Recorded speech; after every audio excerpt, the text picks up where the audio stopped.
Now on to part 2 of season 1, episode 6 of Shannon Siders. If you missed the first part, I will have it linked at the top of the screen. People wanted to think it was a stranger, but it just didn't make sense with it all being at that location. After years, the case did go cold. Her father had connections with a lot of businesses who would keep "Who Killed Shannon" Siders up on signs to make sure that people were aware and that people knew that a killer was never caught and somebody was on the loose that brutally killed his daughter.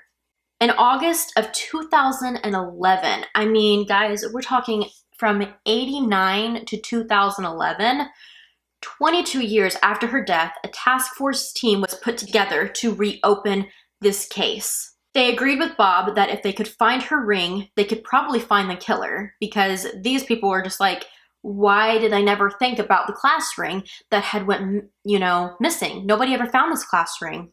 The police back in the day, I guess it was just something that they just kind of rubbed off. They were just like, I'm sure it's just somewhere in the dirt somewhere. We didn't find it. Maybe she wasn't wearing it. Maybe, she misplaced it. They just didn't really think about it. But her father still pleaded with them like she never took this ring off.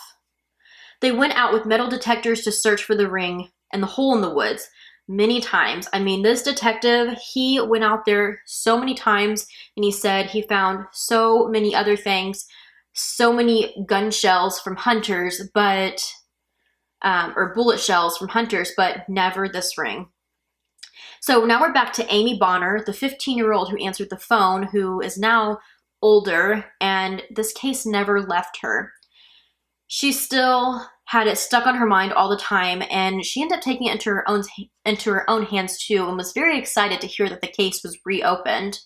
She started talking to people every day, asking questions, and sometimes up to 10 people in one day. People got very frustrated with her because of the way she questioned them, and she did say that she may have come off a little pushy, but it was because every single person in this small town that she lived in, she looked at as a suspect. That now being 2011, one of the detectives in the task force set up a page on Facebook for Shannon and met Amy Bonner through that page. They reached out and started talking. She told them about the 911 call and would fill them in with anything she ever heard about in the case. So if she got any tips whatsoever, she would message it to them. And one day, Amy got a message from a girl of a story about her family and how she thought they could be involved. It was the Hammond family, and they had a bad reputation with incest and abuse. This girl said that they had a house by the lake that had a creek running underneath it. If that is not creepy enough, I don't know what is. That is like straight out of a horror movie. And Shannon, she said that Shannon was raped there by several people after being drugged.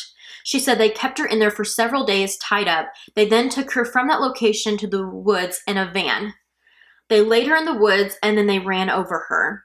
Amy asked her to bring her to that house with the creek under it, and the girl did. Like, she brought her out to this house. It was a house in the middle of the woods with a creek running underneath it. Like, this house must have been like held up like on cinder blocks or something with a creek underneath it, like straight through it. It's just, it kind of gives me the chills. Like, and it did for her too. Like, she literally was like, oh my God, Shannon died here. There's no way that she didn't. She called it in, and a detective came out, and he too was like blown away that, oh my God, there's a creek under this house.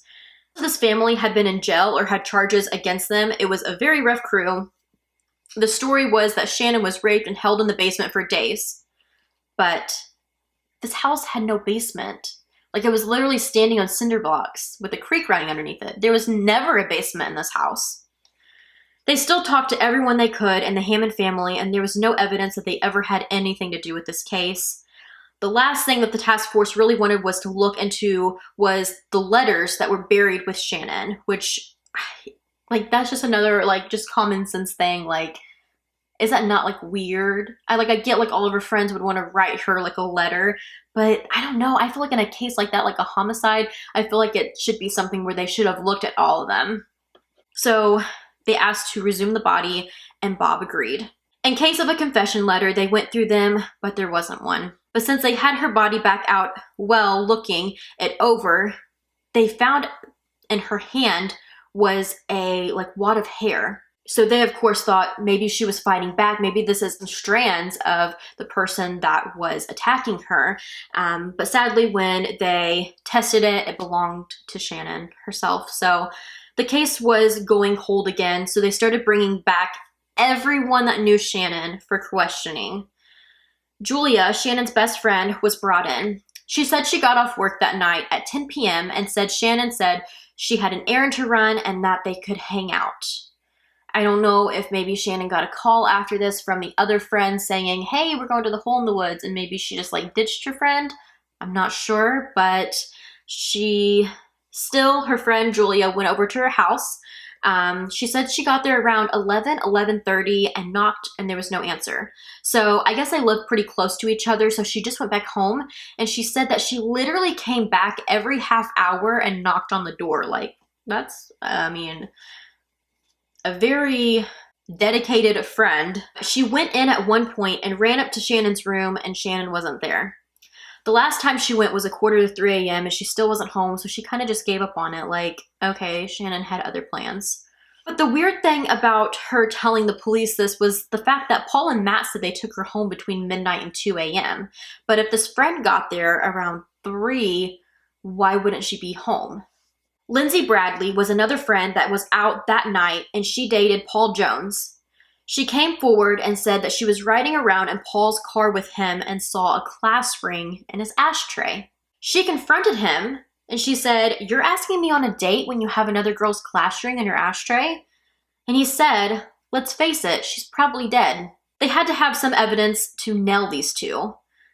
Because obviously at this point, they're like, these two brothers had more going on with this than what they've led on, because why would they have a random class ring? We need to find out whose class ring that is. So Amy had talked to a girl she went to school with. Her name was Jenny. Jenny says that she knew everything that happened and was too afraid to come forward. Amy definitely was just like, oh my God, you knew it. Why wouldn't you tell me? You know me, and you know that I went all over the place digging for answers for this case. And Jenny, while she was crying, said that she was scared that they would come after her, but told detectives they needed to talk to Dean Robinson. So on July 18th, 1989, Jenny was riding around with Dean. So these were 2 other kids that went to this high school. They weren't the 8 people that were in the hole in the woods. They were 2 complete different kids who were just riding around, I think kind of like on a date. And they came up on a car that was in the woods. I guess it was like these dirt trails, and they all would just take their cars in the woods. Jenny stayed in the car while Dean got out to talk to some boys that were standing by the car. Jenny heard the person say his name was Jones. She overheard them say that they were looking for a girl. She had got away, and now they were hunting her down pretty much. So there was some girl, I don't know if they kind of made it sound like, yeah, we have a girl with us and she's lost somewhere in the woods. And, Dean was just like, oh, I hope you find her. And I guess him and Jenny left. The Jones boys, in fact, did catch up to her. They beat her, they raped her, and they killed her. And they also took her ring. Later, Dean and Jenny went back and seen the same 2 brothers with a girl laying lifeless on the ground. Dean ran up to them to see if he could help and tripped and fell to see that it was Shannon Siders. So when he seen it, he just assumed, oh my God, something happened to this girl. They need my help. And when he ran, he tripped and he fell and seen her face laying there. At this point, when he looks up, Paul Jones was walking up to him, kicked him in the face, and then he looked over and Matt Jones was walking around with a hammer. Jenny, who was in the car, started honking the horn, and both of the brothers hurried up and jumped in their car. They were too afraid to come forward because of these brothers, because they were, I don't even know if they were threatened. I think at this point they were just terrified of the whole situation. I don't know. When these brothers were questioned, they were the brothers that had a polygraph test done.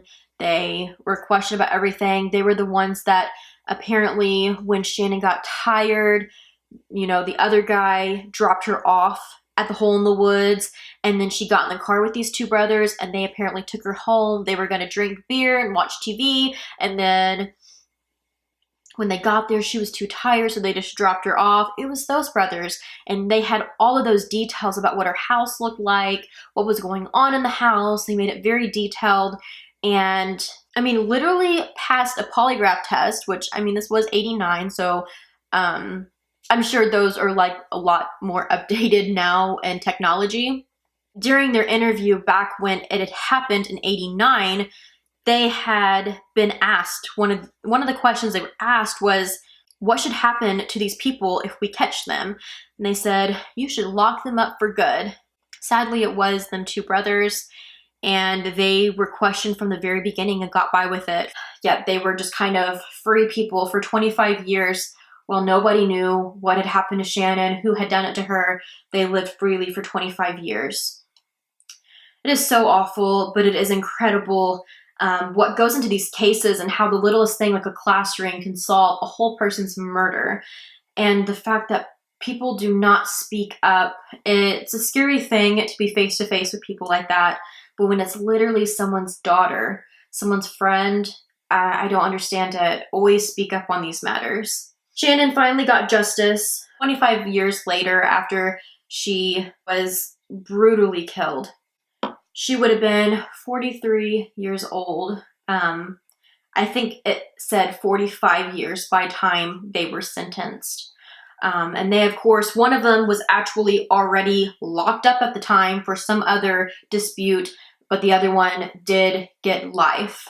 It is definitely a very sad case. I came across this case and it just kind of stuck with me because of the fact that the whole like hole in the woods, this being a group of, kids that any of them could have done it, and all the loopholes that were there, and yet it was a cold case for so long. And then just the whole fact of the class ring being like the key evidence that they needed to find the people who did this to her, I just thought was so bizarre and not something that I hear about a lot in cases. It's always some type of other little evidence that they find. But if you do want to see some of the people that were involved with this, like the detectives, her father, Amy Bonner, who answered that 911 call that I guess was one of those brothers who excitedly said that they killed her. You can check it out. It's actually on Netflix. It's one of the cold cases episodes. I can't think for sure what it's called. I will link it in my blog. Type out what it is or something for you guys to look up, but I'm sure if you just put in cold cases on Netflix, you would find it. It's one of the episodes. I think it's called like The Circle of Friends, but I watched it on there a little while back and I was just like blown away by the case and how a lot of things were just kind of looked over, and it took 25 years for it to really be broken down and solved. So yeah, that is the case of Shannon Siders. I'm glad that she finally got justice. I love cold cases that are finally cracked and people are put away. I wish that they would have been put away back when it happened, but it's nice to know that there is people out there that you can't get away with it, you will get busted type of ordeal, and I wish that it happened a lot more often than what it does. But yeah, I kind of feel like this episode's a little short too. I guess, thank God I have the longer intro today, but that is all I have for this. I am going to start preparing for my next episodes, and again, I just wanted to say thank you so much for the love and support of my podcast. It's been nice. I know we talk about like gruesome, horrific stuff here, but I'm really excited to finally have a podcast and also be able to talk about true crime and be more in the true crime community because I've always been obsessed with it, so I might as well be part of it. But I appreciate you guys for listening. Thank you guys so much, and I'll be back next week with episode 7.